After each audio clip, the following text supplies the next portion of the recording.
Good morning, students. Today, in lecture number 28, we are going to discuss in general the Rape of the Lock as a literary piece of satire. It is an attack on the contemporary society. It is also a satire on the high class bourgeois people.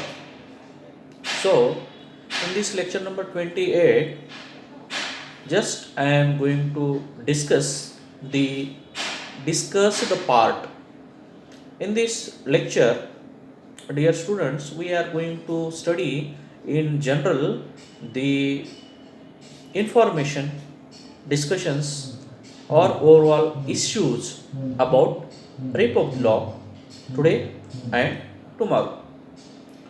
So, dear students, when we discuss Rape of the Lock as a satire, in the previous lecture also, I told you about the genre satire. Again, today and tomorrow means 28 and 29 lecture, I will discuss again in general about the Rape of the Lock. Dear students, when we think about satire, I will simply discuss satire. The word is derived from Latin because most of the English word, literary term or important genres म्हणजे महत्त्वाच्या काही जे terms आहेत, शब्द आहेत, ज्याभोवती काही अर्थ फिरतो, असे बरेचसे शब्द इंग्लिशमध्ये हे लॅटिन, फ्रेंच, इटाली ह्या देशापासून आणलेले आहेत, म्हणजेच आपण बारो केलेले आहेत, उसने घेतलेले आहेत आणि ते मग रेग्युलरमध्ये प्रचितीमध्ये आलेले आहेत. Dear students, this word satire is derived from the Latin word satira, satira. Satira, which means the attack on the follies and vices of an individual or a society. Satire, this word came from Latin and it means satire म्हणजेच the word satira, satira, it was Latin word and later it became satire.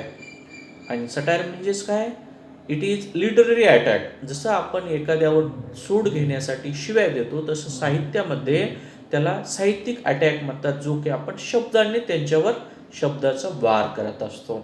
And so satire means literary attack on the follies. Follies म्हणजे दोष, कमतरता, उणिवा.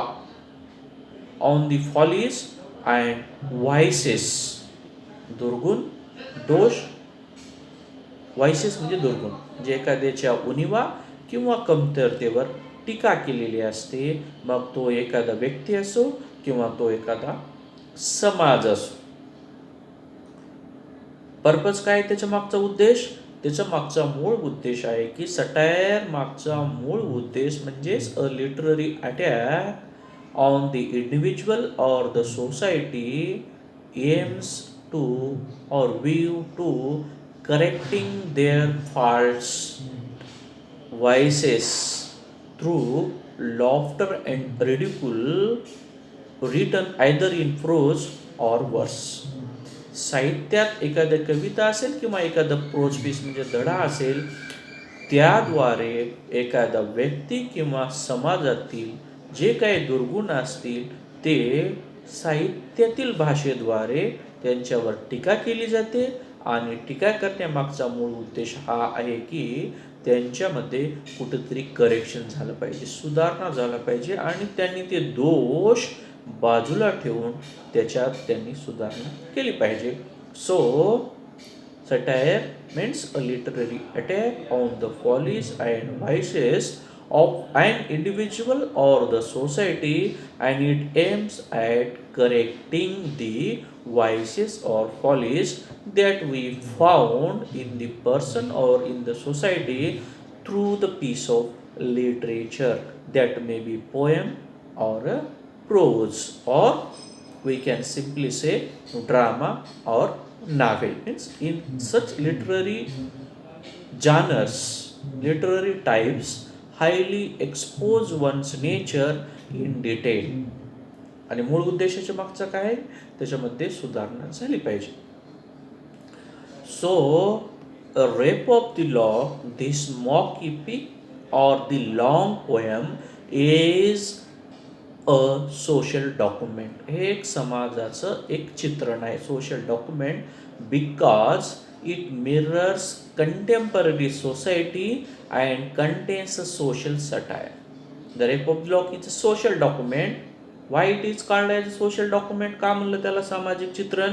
कारण की हे समाजाचं अद्ययावत चित्रण आपल्या डोळ्यापुढं ठेवतं. So rape of the lock is a social document which mirrors contemporary society, म्हणजे त्या कालची समकालीन जी 18व्या शतकातली सोसायटी आहे त्याचं बारकाईनं चित्रण करून ते आपल्या पुढं ठेवतं, त्यांचे गुण आणि दोषासहित, जेणेकरून आपल्याला 18व्या शतकातील जी काही सोसायटी आहे जशी काय होती ती आपल्याला ॲज इट इज तो रायटर आपल्या पुढं ठेवण्याचा प्रयत्न करत असतो. द होल पॅनोरमा म्हणजे एकंदरीत चित्रण जे आहे रेप ऑफ द लॉकचं रिव्हॉल्व्स कशाभोवताल फिरतं, revolves around the false standard of 18th century people. 18व्या शतकातील लोक हे फक्त खोटं ढोंग दाखवण्याचा फार प्रयत्न करत असतात. म्हणून ही जे रेप ऑफ द लॉक आहे, the poem revolves around the false standard, खोटं स्टँडर्ड जे नाही ते दाखवण्याचं स्टँडर्ड करण्याचा प्रयत्न करत असतात. Pope satirises through this poem mock epic, rape of the lock, Alexander Pope, the critic, social reformer, the Catholics, and minute observer of the 18th century society want to explore, expose, highlight the nature's appearances and reality. 18व्या शतकातील लोकांचं जे overall काय वागणं, बोलणं, चालणं, पोशाख, राहणीमान, खाणं, पिणं, जे पैशाचं ऐशोआरामाचं जीवन, हे सगळं तो काय करण्याचा, दाखवण्याचा प्रयत्न करत असतो.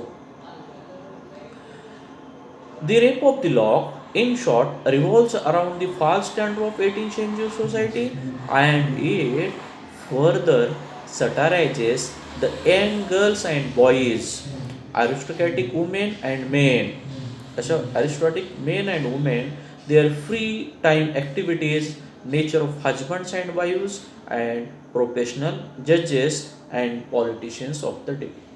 In short, this poem, mock epic, satirizes, कोणाकोणावर टीका करते, यंग गर्ल्स अँड बॉईज, त्या काळचे जे तरुण गर्ल्स आणि बॉईज जे आहेत, जे की आपण रॉबर्ट पीटर और रॉबर्ट लॉर्ड पीटर आणि ॲराबेला फर्मॉर मीन्स बेलिंडा ह्या एक तरुण प्रतिनिधी आणि एक तरुणी प्रतिनिधी म्हणजे मेल फिमेल, रॉबर्ट पीटर आणि बेलिंडा ह्याद्वारे दाखवलेलं आहे. Means Pope satirises the young girls and boys, aristocratic women and men, त्या काळातले हाय क्लासचे माणूस आणि स्त्री, अँड फ्री टाईम ॲक्टिव्हिटीज, त्यांचे रिकाम्या वेळेच्या जे काही घडामोडी आहेत, त्यांचं दैनंदिनी आहे, रुटीन आहे ते, त्याच्या व्यतिरिक्त nature of husband's and wife's of that time, of the society of that time, means the time of 18th century, 18व्या शतकातील स्त्रियांचं,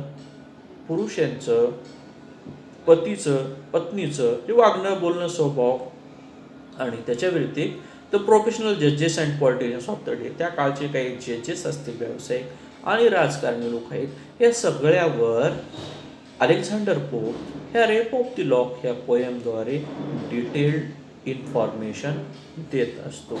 थोडक्यामध्ये rape of the lock highlights the picture of 18th century high class young girls and boys, aristocratic men and women, nature of husbands and wives, professional judges and politicians of 18th century society.